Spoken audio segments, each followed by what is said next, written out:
All right, YouTube, how you doing? Welcome back to the channel. It is Monday, February 24th. We have an 8-game NBA slate to dive into in today's video like we always do. I'm going to dive into each and every one of these games. I'll give you my prediction on the side. I'll give you my prediction on the total. We'll talk about any other plays like player props that we like within the game as well. But as always, guys, keep an eye down on the pinned comment of this video. That'll take you to all of my final plays, so I'm actually rolling with myself. If that does interest you, absolutely free down in the pinned comment. Alright, YouTube, how you doing? Welcome back to the channel. I tell you guys I'm a dummy all the time. They don't suck. They've just been sucking. Get them down to -3, 4 more juice than Jose Canseco in his prime. Tell me you're new without telling me you're new. So don't go jumping down my throat in the comments, right? If you want to fade me, or if you do want to ride me, this still leaves a bad taste in my mouth, right? And remember, more chins, more wins.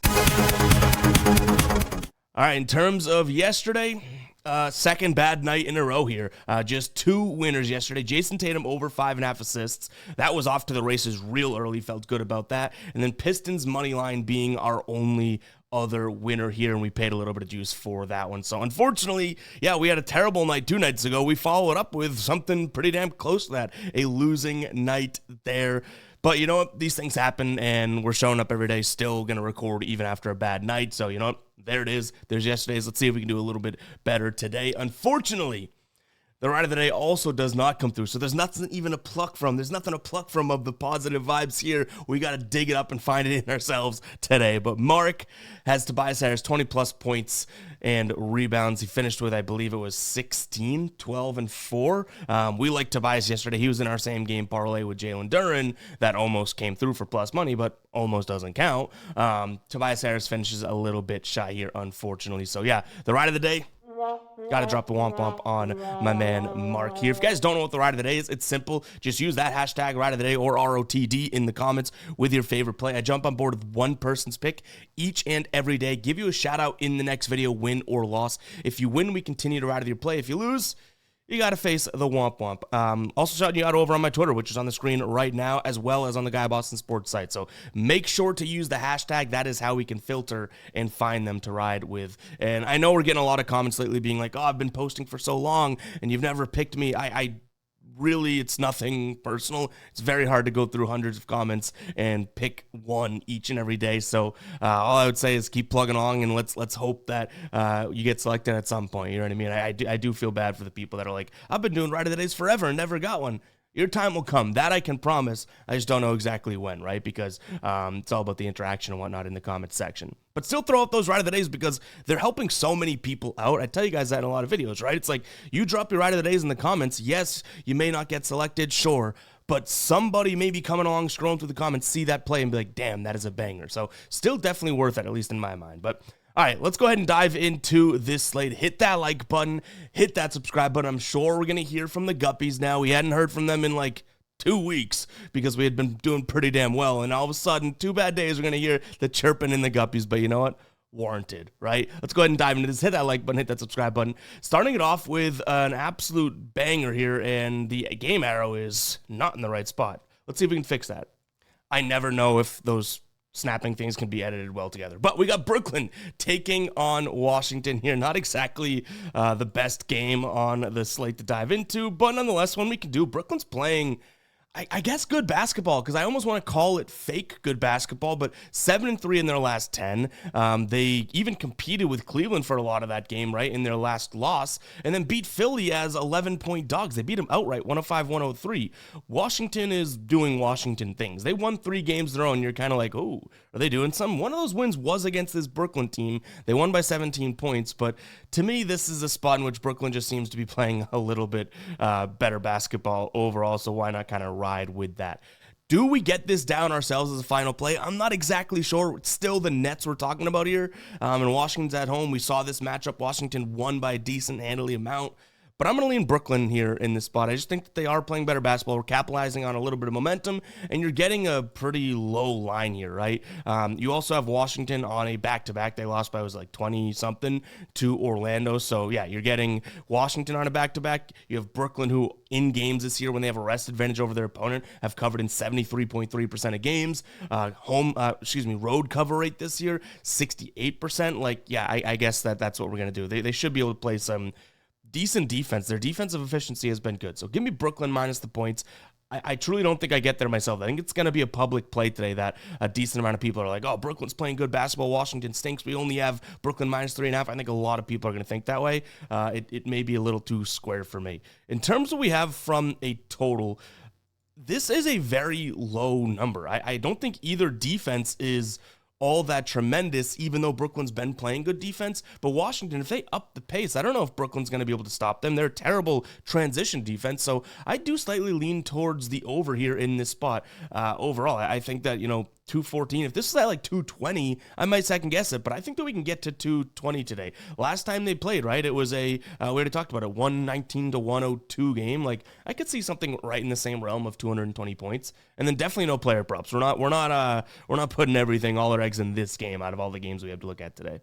Indiana taking on Denver. Indiana on a back-to-back here. They're coming off of a good win against the Clippers. That being said, we even talked about it in yesterday's show. Those injuries do kind of, I guess, temper what I would say is a really good win for Indiana yesterday. No Kawhi Leonard, no Norm Powell on the other side. I don't think Norm Powell played, right? In this spot, I think things could be difficult for them to stop this Nuggets team, to be completely honest. We did see them play. We have seen them play, I should say, good defense lately, but I don't think the way their defense plays is going to be the best situation here. This Indiana team that honestly does not protect the paint all that much. Like I said, they've been playing good defense, so maybe you could take all this with a grain of salt, but I still think innately they are not a very good interior defense. And where does Denver like to score from, right? Obviously in the paint. So I do think that this is going to be a good spot. Also, Pacers are allowing the fifth most out of the last 7 games, fifth most points to centers, as well as fifth most threes. So Jokic may have a good spot here to get some scoring done today, especially after he scored 12 points in that game against the Lakers. So I do think that this is a Denver spot. Do I love that they're traveling on the road? Not necessarily. They're a really good home team, and honestly, the Pacers really good home team as well.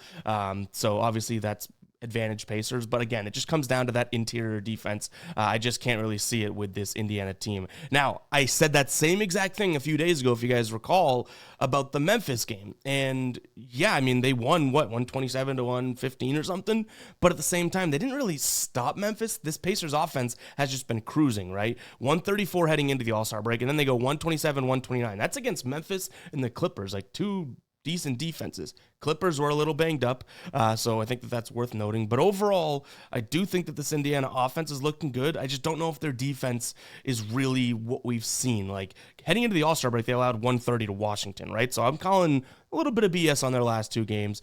Give me the Nuggets minus the points in this spot, and I'm considering looking at I would say a Nuggets team total over is maybe where I would go in this one.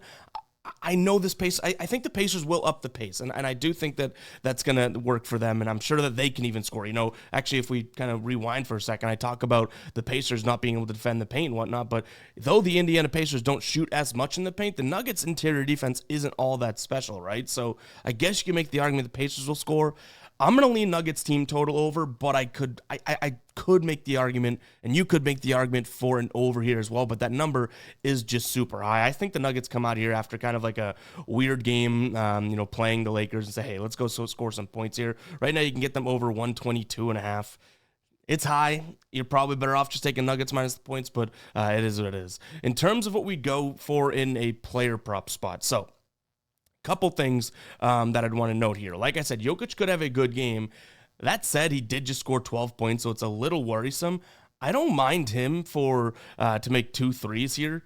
Now, is he going to shoot a lot of threes? Probably not, but this is kind of the spot in which I'd see them be able to score threes on this Pacers team, especially if they're cramping all these guys in here to prevent the Nuggets to get in the paint, prevent Jokic to get in the paint. I could see him saying, okay, well, I'll pop out and take a couple wide open ones. We won't probably have the quantity, right? So that kind of worries me overall. Like, we're seeing him either shoot, like, what did he, that game against Charlotte, he had like 15 threes taken, and I was like, what's happening, right? Because he'll either have 2 threes taken or 10. So that's the gamble we're going with, but I don't mind Jokic over in threes.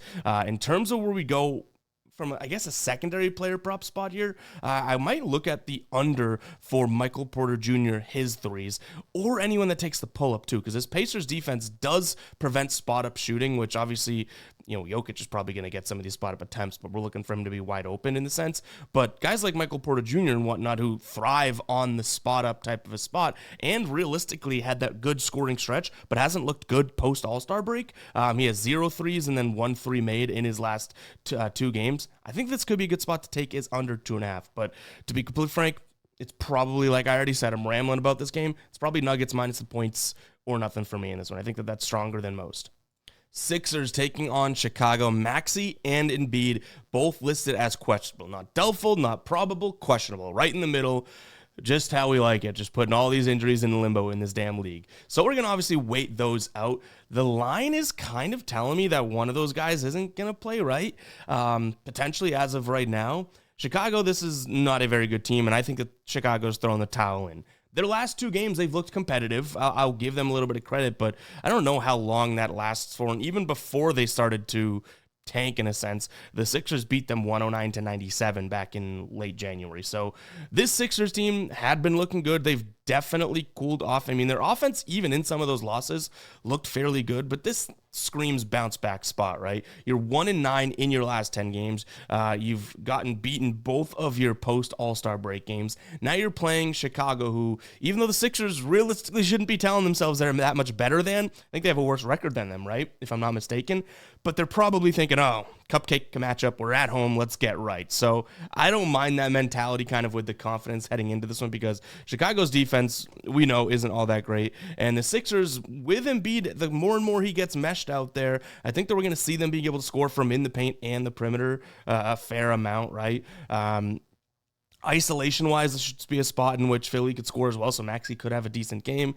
And then the catch and shoot, so player prop-wise, we can skip to that. Like I said, I like the idea of the Sixers in this spot, but catch and shoot is also going to be somewhere that I could see this being a good little spot for them. So I think Embiid, honestly, that might, if he does play, because I like Maxey from the isolation aspect, but Embiid's going to take his threes will come via catch and shoot, right? Not exactly the pull-up magician from 3. So I can honestly be convinced of that, but there's some crazy things going on. We don't know the lines yet right now because we're still waiting. But there's some crazy things going on, I guess, because now I'm liking Jokic to take threes, Embiid to take threes. We got some craziness in our brain today. But it's honestly something that I'm considering here. Maxey's point total is at, I believe it's like 30.5. So that's telling me Embiid, I would guess, isn't playing. But if he does, I don't mind his threes, because Maxey, if you've noticed, when Embiid's playing, his line goes down to what, like 26.5? When he's not playing, it's at like 29.5. Right now, it's at 30.5, so something's telling me, aka that line, that Embiid's not playing.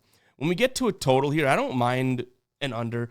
Philly plays so slow. Yes, Chicago's going to want to run, but I've been saying it lately about the Chicago team. They like to run and jack threes. If they don't make their threes, then what are we worried about, right? Like they're not going to head out there and put up numbers, even if they're playing at a fast pace. And these two teams together, dating back to 2022, so this is a long time ago, 8-2 to the under in their last 10 games.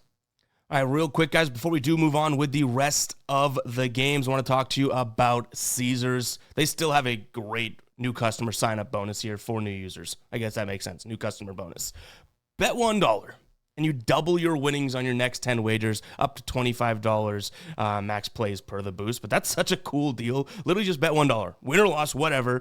The next 10 that you throw in there, your winnings are doubled. So obviously very, very cool. Go check that out. That link will be down in the description as well as the pinned comment. I tell you guys all the time, the more books, the merrier. You always want to odd shop, get the best lines. And there's tons of value over on Caesars as well. Sometimes they'll have a line at -120 when a lot of other places have it at -130, -140. So that's one reason to go get another book. The second one would just be to look at that deal.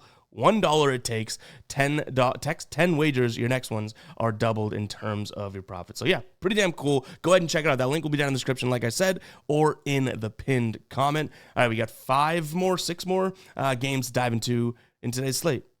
All right, Detroit taking on the Clips.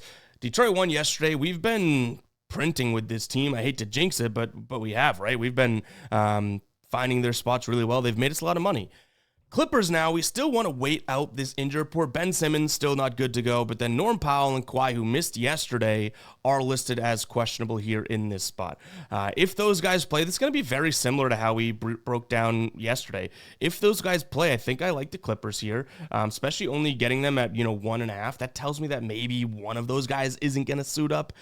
But this Detroit team, and this is why we've been good at rolling with them, right? It's like we identify if they can dominate the paint or not.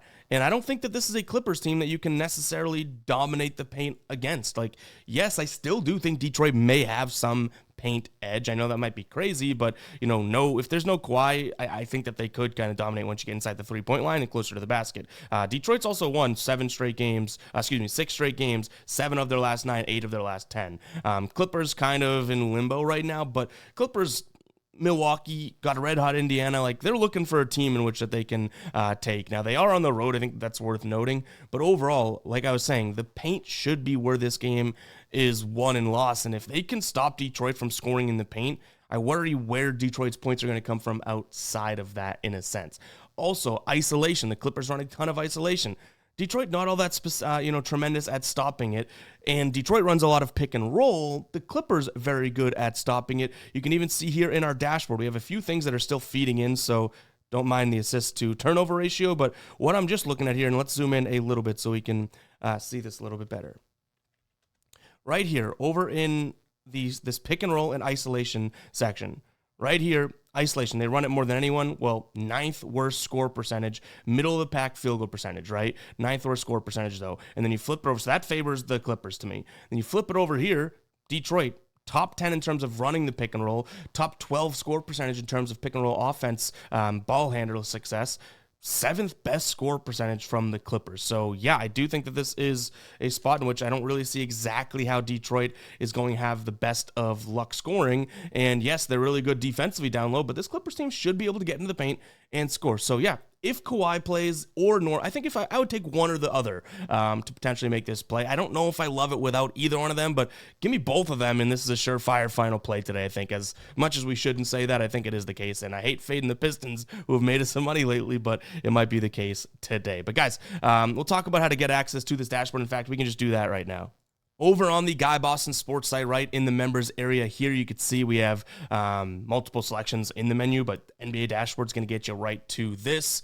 If you are not logged in, so we haven't uploaded because we're still waiting for that assist to turnover ratio to come through. So this is yesterday's, but usually right around, I would say anywhere between 9 and 10 a.m. this thing loads. But yeah, has each and every game broken down in a visual format, so you could save some time researching and see all of what at least I would deem important to take a peek at. If you're not logged in, you'll see it like this. It'll say, hey, membership level required. You can see our levels right here. And we've been still offering, I wouldn't even call it the same deal. I'm just kind of giving you a peek behind the curtain because we're transparent here. Right now, the NBA dashboard, if you just want NBA dashboard access, $2.99 per month, right? But the all sports is still available, even though we only have the dashboard for the NBA being produced right now. But we're still offering it at $4.99 per month because by the time MLB rolls around, which is only a few weeks away, this number is going to get higher. But if you get now, you get that price and you're locked in at that price. You can even see our MLB dashboard literally is the same price as the All Sports dashboard already. So yes, make sure to go ahead and join the All Sports dashboard if you do want to, because you'll be locked in at a killer deal, to being completely honest. Like it's literally going to be the NBA and the MLB together, but you're getting it at the same price as one of those. So yeah, if you do want to check it out, head over there, GuyBostonSports.com, head to the members area, get access to this dashboard. Definitely helps us out each and every day, and I think it can help you too. It just aggregates a bunch of data sites and puts it in a visual format. Stuff we put a lot of time into. Anyways, give me the Clippers in this spot. In terms of where we go from a total, right now we have this pegged at a 117 to 112 win for the Clippers. But I have a few manual things in there into the algorithm to kind of mess with it to try and say Kawhi's not playing, Norm Powell's not playing. So if we take those out, this should be a little bit closer. But nonetheless, I still think we're getting to that like 225 number, if I were to kind of ballpark it. So yeah, I think that this one has a chance of going over. But again, it's only like a 1.5 over that we'd peg it at. But I'm going to lean towards the over. I think both these teams, obviously are good defensively, but they're going to try like hell to score in the paint. And both of them are good at it, regardless of the defense. I think it gives the Clippers the edge. But still, it's like the Clippers usually would take that whole part away from teams. But I think Detroit can hang down there, at least to some degree.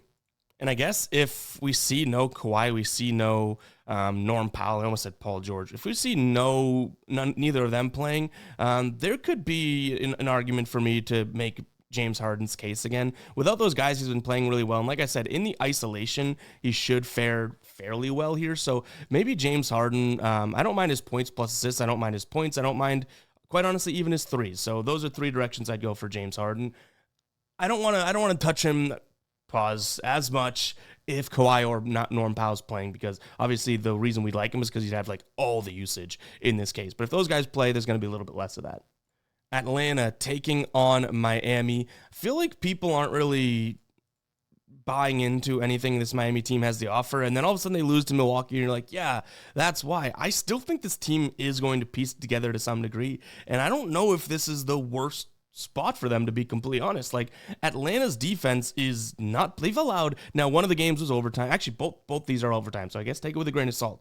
New York, did this go to, no, I guess one of these was overtime. New York goes overtime. They allowed 149. They allowed 148 to the Pistons yesterday. You know what I mean? So it's like they're allowing a decent amount of points. Miami, who doesn't obviously play at a crazy pace, if they play decent defense in this one, I could see them scoring at ease, whether it's in the paint or maybe they hit some of the threes. Like, this Atlanta defense just is not good. Last 3 games, he had 29th in terms of defensive efficiency. So, yeah, I like Miami. I think this might be another public play. We look at the injury report just to kind of make sure things are in order, and I guess they are for both teams. Like, Trae Young, he's not listed as questionable, which he has been questionable for, I guess, the last, like, who knows, handful of games. Both teams are on a back-to-back. Like I said, Miami, 50% of their games they've covered on back-to-back. Atlanta, 45. So slight edge to Miami there. And I think, again, Miami should be able to play good enough defense to stop this Atlanta team, who really struggled to come by points at times during games. Now, you couldn't really look at that and be like, yesterday they struggled. They scored 140 as well. Trae Young had, 38 and 13. You got 24 out of Dyson Daniels. You got 27 out of Georges Niang, and then Ricochet and Okongwu combined for, I want to say it was like 35 as well. So I don't think that all these guys on back-to-backs are going to sit there and put up 20-plus points, 16-plus points again. I think Atlanta struggles to score today, meaning I like Miami. When it comes to a total, like I said, I think Miami can score in this one. I'm kind of confused as to where to come out on the full game, because what if Atlanta goes and scores and it's like, okay, why don't we just roll with an over? But I think Miami's defense steps up here. I would probably tier it out. I'd go Miami team total over and then full game over. I'm not really interested in an Atlanta team total under, even though I am saying for the spread purposes I like Miami's defense. What if they do go out there and score, right? And it's not like this is a world-beating Miami defense. I feel like I can't talk about them like they're prolific defense. I just think that they're going to be in a good situation here. So, yeah, I'll go Miami team total over and or the full game over, hoping that this one just kind of has a little bit of pace. Like, that's where the Hawks sprinkle in their doings into this game. It's like, all right, well, we like to run at a fast pace. Let's sprinkle in some pace there and allow the Heat to run. But right now, you can get a Miami team total over 112.5. I kind of like that more than the full game over, I think. If we were to look at a player prop here, I think I'd consider Kel'el Ware over 11.5 points. This should be a decent matchup for him to be able to come off the pick and rolls, catch lobs, get the basket. Like, I think that he should have a decent enough game here. Atlanta last 7 games allowing the 6th most points to the center position. And like I said, that pick and roll should be kind of where he makes his hay here. He's scoring 26% actually of his points coming off of the pick and roll. So yeah, I kind of like this. And he's also a good transition. He's a big man that runs the floor. If we see Atlanta, up the tempo here, then we should see him kind of streaking out and getting some transition looks as well. So yeah, I like him in this spot. Last time they played, he only played 10 minutes and he had 4 points. So obviously that's a different look. Now he's averaging way more minutes. I mean, he's playing on any given night 30 plus minutes. But even if we say in games in which he's going to play, let's say 28 minutes or more, he's hit this season in 8 of 12 games. So yeah, I mean, I can't look away from this one. I like this spot for him, especially given the fact that, like I said, I don't think Atlanta's going to do the best job stopping him down low, but especially off the pick and roll.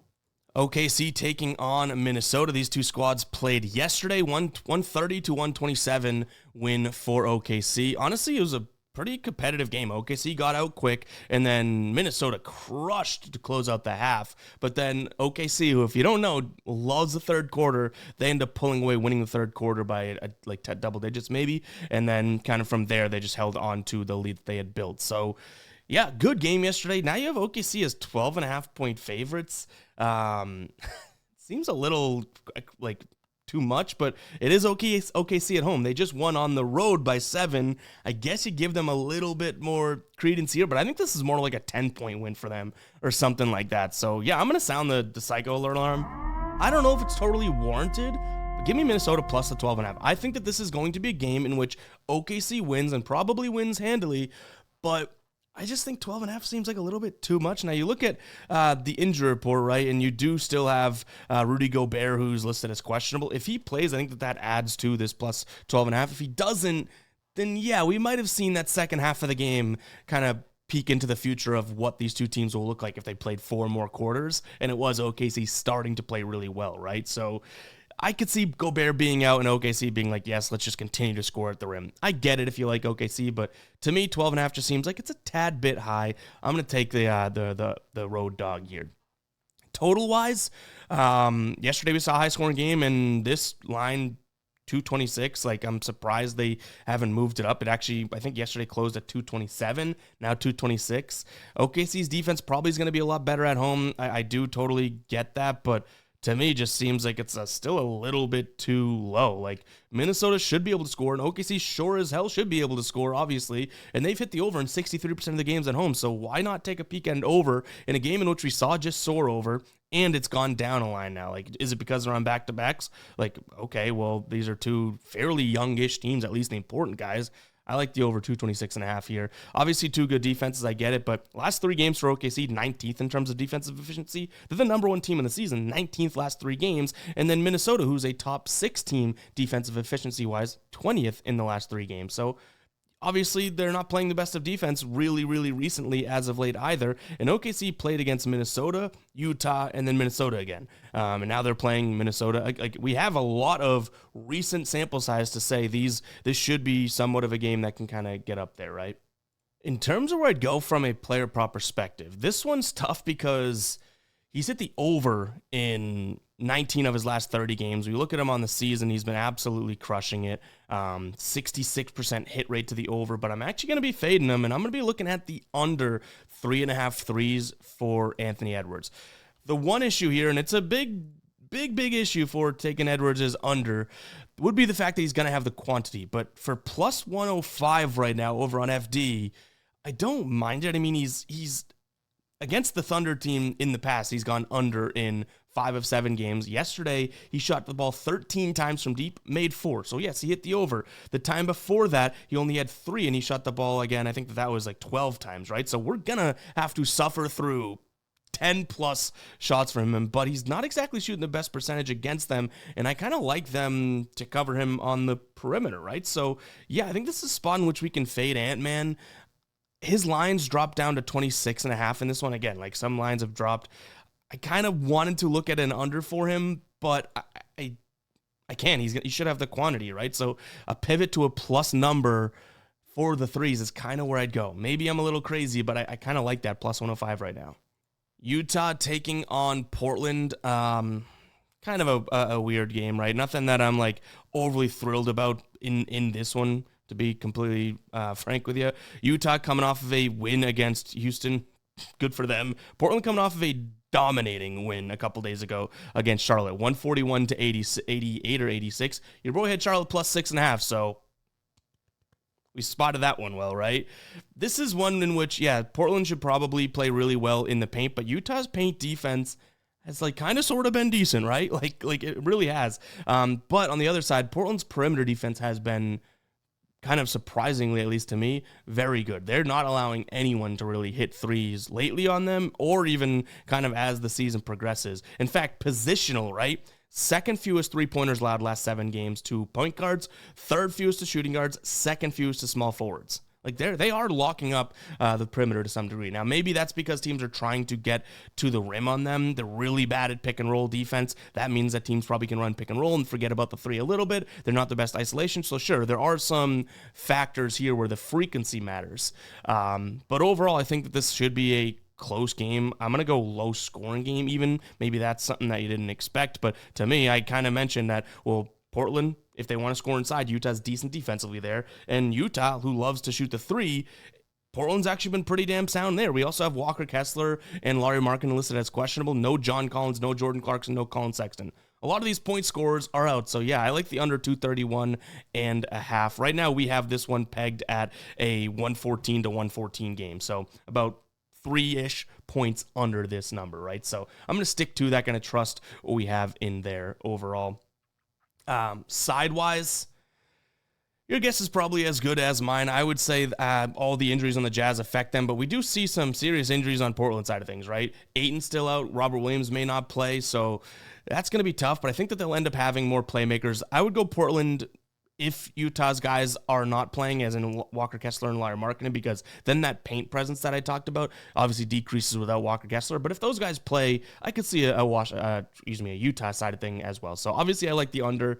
That's going to be my story, and I'm sticking to it. The side could go both ways. I know some of you guys hate to say that or to hear that, but you know what? I'm saying it. In terms of where we go player prop wise, so I mentioned we could see some difficulty from anyone really scoring in the paint here, but no one has these crazy high lines. Like if you wanted to fade someone like Jeremy Grant or something like that, so it's going to be tough to find an under on the Portland side of things. I don't mind a Lauri Markkanen under in threes if we wanted to consider that. He hasn't really been firing efficiently from there. 3 straight games he's gone under here, and honestly 3.5 is the line right now. -165 is what you're getting odds wise. That's obviously a little bit too juicy, but I think actually Caesars, shout out to them, we talked about them earlier, I think you can get it at -150. Actually just popping up here, DraftKings -140. So Lauri under 3.5 threes may be something we get in sooner than later, because I think that they could play some decent defense on him on the perimeter, and sure, maybe he'll try to get to the paint, but I don't think they'll have much success overall or getting a rhythm, especially if he's a little banged up. All right, last game of the night, we're looking at Sacramento taking on Charlotte. Sacramento still very much in the DNB graveyard, so FYI, if you don't know how this works, we can still talk about the game, come at it from an objective standpoint, and let you guys know what I'm thinking. But if we do like the Kings, and it's a big if we do like the Kings, I'm not making them a final play, right? They've been absolutely burning us, but we can still break it down and talk about it. Right now, this Kings team, the reason they're on the DNB is because we just continuously find reasons we like them, and then they seem to burn us. And they, lost to New Orleans heading into the All-Star break, came out of the All-Star break, and I like their situation against Golden State. They lose 132 to 108. Now, Charlotte, just losing to Portland, I already mentioned, we took them +6.5, so they burned us last time. They lost by 1,000,000, 141 to 88. So you have two teams that really just kind of got smoked. Where do we go in this one? I would say that Sacramento doesn't necessarily have the pull away kind of potential as of right now, but, and it is a big factor here in this one, we won't have Mark Williams, so you have Sabonis against Nurkic, who I think Sabonis could have a decent game there. This Sacramento team is just a little bit too talented, I would say, compared to Charlotte. Like if Charlotte's not scoring, and this is a fairly decent Sacramento defense, at least down low, that's important, because if Charlotte's shots aren't falling, we have some trouble, right? And honestly, in the last 10 games, as weird as it is, they've become a team that likes to score in the paint more. We've seen more presence down there, which Sacramento should be able to say, hey, you're not scoring down here tonight. So they're going to have to rely on 3-point shots today, which may be good if you like the likes of, Melo from deep and that type of thing, which I really don't mind him today. Actually, I think his 3 lines at 3.5, something that I considered. He's been kind of erratic, but I do like the idea of him saying, whoa, I can't get into the paint, go make some threes. The problem is it's like minus, I think he's getting, the odds aren't equating to a decent spot for 3.5 as of right now, but I still don't mind it, like I said. But overall, I think that Sacramento does have the potential to win by double digits here, just due to the fact that, Charlotte's offense hasn't looked sharp. And if they're not hitting their threes, which again, they really haven't been hitting their threes all that well, 22nd over the last 3 games, they're shooting just 35% from above the break, 30.4% from the right corner, 33% from the left corner in their last 10 games. I don't think that they stand a chance. So yeah, I'm kind of fading Charlotte more so than saying, hey, let's go ride with Sacramento. So I'm going to lean Sacramento minus the big number. I'm not going to get there myself, because this is sure as hell a spot in which the DMB graveyard is in full effect, because an 11-point ask of Sacramento is not on my bingo card here, especially as much as they've burned us. In terms of where we go to, looking at the total, I could see this being a very close number here, but I think you're crazy if you're liking an over with anything that involves Charlotte. They're playing at a slow pace. They're playing terribly from an efficiency standpoint, right? Last 3 games, 30th on the season, 28th. Yes, they're not as injured, and that helps them. With LaMelo and Miles Bridges both healthy, sure, but still, like, I don't think that we can involve Charlotte with anything that has to do with an over until further notice, honestly. And then, like I said, Melo over 3.5 threes could be a look.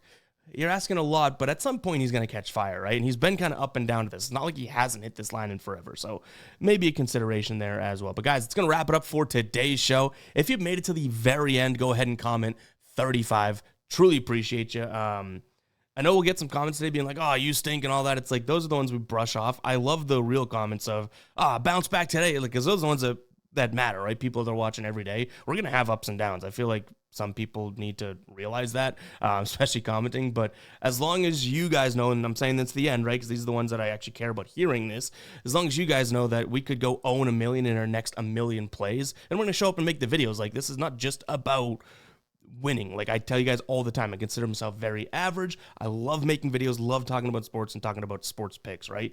That's we want to entertain. We want to make good videos, have good picks at the same time. But realistically, if you're just blindly taking everything that I'm doing, I wouldn't recommend that in the first place, right? It's about the information, the video, having a good time, building the community. There's a lot more factors in here, and we've just been lucky enough to win more than we've lost for like 3 straight years. You know what I mean? That I'm proud of, but also does take a little bit of luck in this industry. Anyways, enough of the rambling and ranting. Appreciate you if you didn't make it this far in the video. We'll catch you guys in the next one, right? Peace out.